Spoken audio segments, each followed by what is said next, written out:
Alright, so this is our second session for today. Kasama natin si Loki at saka si Rupert. Workout again kami ng private session. Let's go. From down up. Ready? Kunin mo lahat sa ilalim. Pump, pump. Angat. Good. Good. Quick shot. Jump shots yan, di ba? Pag tumagal ka at nag-hang time ka pa, may times na pwede yung hang time, pero most probably, pag ito yung move mo, kailangan mo i-release yan ng mabilis. Jump shots pa din, same pa rin. So, side, side, side. In and out cross between behind, from likod yung bola. Okay? From behind, gusto ko you have to be able to pick it up quick, pull up quick. Good. 1, 2, 3, 4. Pick up. Yan. Good. Bind. Good. Angat.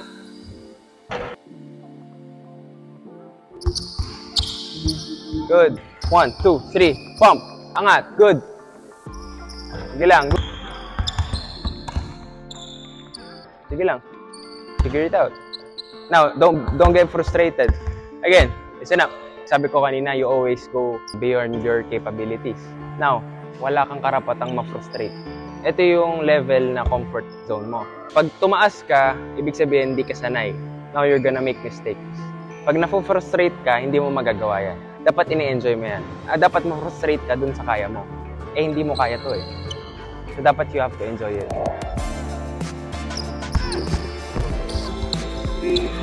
1, 2, 3.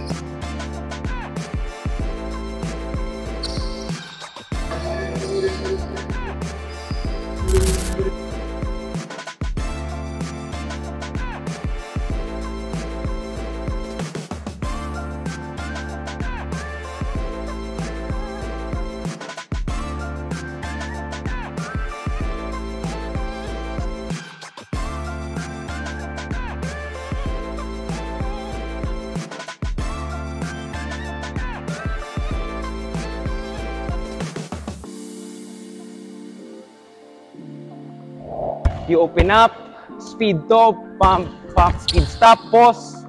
Pag pause mo, look at the ring, boom, push cross, pump. Same foot, same hand. Finish. This one.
Siya si Lloyd, our new student sa first session niya ngayon.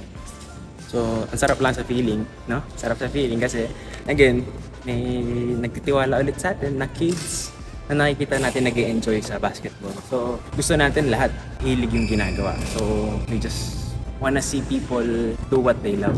So, yun lang. That's the workout. Tignan natin kung anong pang pwede nating i-workout sa kanya.